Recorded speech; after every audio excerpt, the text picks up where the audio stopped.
Those who have been to a ruined wedding, what happened?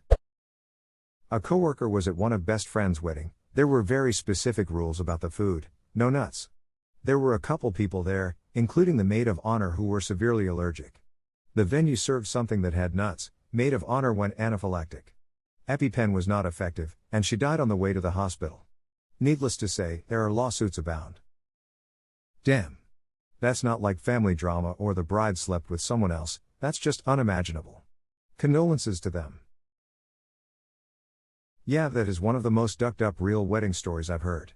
You think people would take a nut allergy more seriously? People don't. It's so ducking scary to have a severe allergy to something.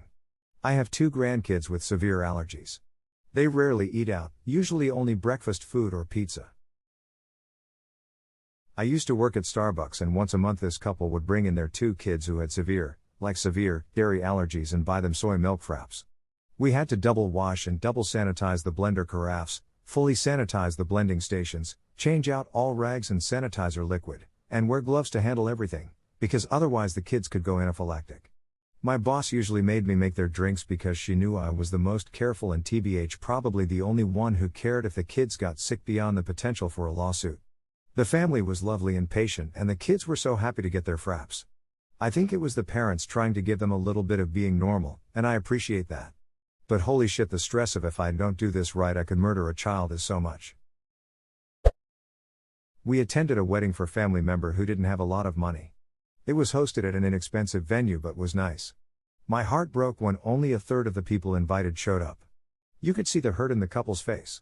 They came up to our table and said, "Do you have any friends in city? We lived an hour away."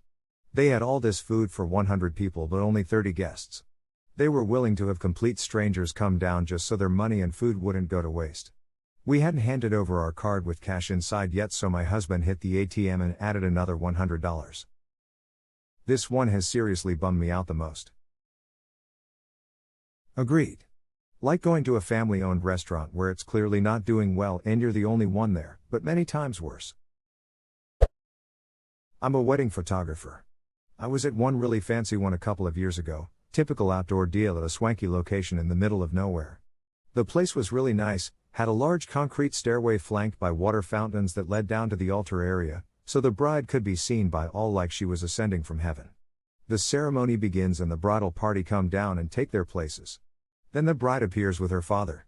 She takes 3 or 4 steps down the concrete steps and her shoe twists on her. She tumbled down a good 12 feet or more and busted out the majority of her front teeth in the fall. So much blood all over her. With the place being so isolated, it took a good 40 minutes for ambulance to arrive and she was in intense pain. Ultimately she was okay and I got an email from them weeks later with a rescheduled date. This time there was no stairs anywhere in sight. This reminds me of a guy in a thread the other day that had a remote wedding. He kept getting the feeling that they needed an ambulance there BC it was so far from anything. He paid for a private ambulance to be there, and his family gave him shit for it, making a big joke about it. Wedding day, an older guest had a heart attack during the ceremony and was saved due to the ambulance already being there. Okay, I hope I'm editing this right. It was Yuritur that posted the story and saved the day with his overthinking. At my friend's wedding, the ceremony went fine at the church, but after arriving at the reception location, not remote, maybe 15 to 20 minutes drive, the bride's parents didn't show up. This was pre-common cell phone era. Eventually, the rest of the family encouraged her to start the reception, but it was awkward. Before the night ended, she learned her dad had a heart attack on the way there. He was alive, so they kind of finished up quickly to go see him. He died though. This was one I worked at.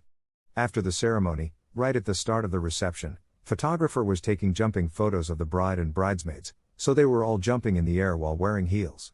Bride landed and dislocated her knee, then passed out and kept going in and out of consciousness.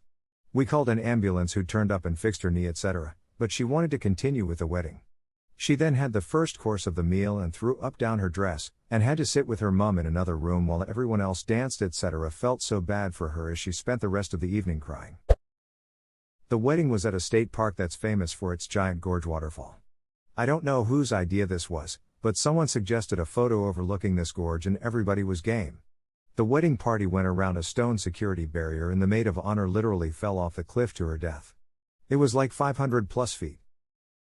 Okay, This ties for worst wedding story in this thread. Edited, many more death stories have been posted, so we're up to something like a 20-way tie by now. Not ruined, but marred. My ex-wife's grandmother was in her 90s, in a wheelchair. While we're up at the altar, she won't shut up about the flowers and they might need water. She's not talking quietly to her neighbor, she's yelling in her old lady voice. She didn't have dementia, she was very with it, she had no volume control or what she was doing was inappropriate. She thought the flowers need water. They look terrible. She yelled. One of the cousins, without saying anything, got up and started to just will her out. Where are we going? She yelled. We all got chuckle at Grandma and went on with the ceremony. Edit. Let me say that she was a very lovely woman, she just had a loud opinion at that moment.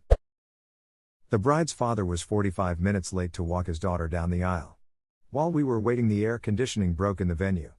It was over 100 degrees outside and humid AF. The place was overcrowded. You could barely move without bumping into someone else, and in the heat that was extra miserable. I guess the air conditioning problem had also affected the refrigeration or something because most of the food was spoiled. The only food on the buffet was salad, spaghetti and rolls. Not enough to feed even half the guests. Most people left after the first dance. 2 of the bride's aunts fainted. The bride and the wedding planner were crying. When the wedding planner is also crying, you know the day has spiraled out of control. I feel bad for laughing, but man, that's so true. I'd say that's a rare occasion for a wedding planner. A friend of my girlfriend was getting married. The wedding was quite normal, they got married in the local church and then there was the party in a nice restaurant. The photographer asked the bride and her bridesmaids, my girlfriend was one of them, to go outside for some photos. Some minutes later, one of the bridesmaids come back asking for help. There were some swans that attacked the photographer, and the majority of the people around him were not doing anything much more than laughing at this guy who was running around and screaming. No luck catching them swans then. It's just the one swan, actually. Big wedding. Around 500 people. All the future wife's doing. She wanted the huge, $70,000 wedding. I was a groomsman. Pre-wedding, he's nervous as hell. All these people, has to be perfect, this is her dream wedding, yada yada. So, at some point the whiskey gets pulled out. It went from a calm the nerves few shots, to he's just about finished the bottle.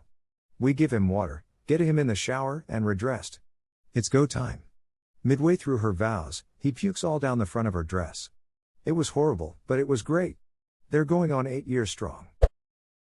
My mother was a church organist, and attended many weddings. I suppose the story that stands out was of the bride who, when asked, "Do you take this man?" broke down and said, "No, I can't, I don't love him," and ran out of the church. It was a smallish town, people found out that she had met somebody new, fallen hopelessly in love with him. Did she marry the new guy? She did, and the old boyfriend came to the wedding. He actually took it far better than we would have thought. According to mutual friends, his attitude was, "That was pretty crap, but at least we didn't go through with it and it'll all go wrong later." The groom's father groped both the bride and his daughter, my then girlfriend, multiple times each. Ended up getting punched out by his son, and locked in a minivan for a few hours until he sobered up. Edit, half the questions are the same, and the answer is yes, he groped his own daughter, as well as his son's wife. Edit 2, dude was belligerently drunk, had been punched, and if memory serves correct, had his hands duct taped behind his back. That's how he was able to be locked in a minivan. Child locks on the rear, and too drunk to find a way to hit the unlock in the front seats while his hands were taped. It was an uncle that pulled this at one wedding I attended. He got grabby with the bride's mother and the maid of honor, at which point he was told to go sit at his ducking table and stay there or there would be trouble. He didn't listen and tried grabbing the bride's ass, at which point he was punched and frog marched out into the parking lot by the groom and locked in the back of his own pickup truck with a bloody nose. It was a big wedding, over 300 people. Turns out the bride had been having an affair with her cousin's husband. The cousin had known for a little bit, but waited until the wedding to go table to table, letting everyone know the bride was sleeping with her husband. Poor groom was blindsided. Worst part was his father-in-law was well off and opened up a restaurant for him. Well, he lost his wife and his restaurant.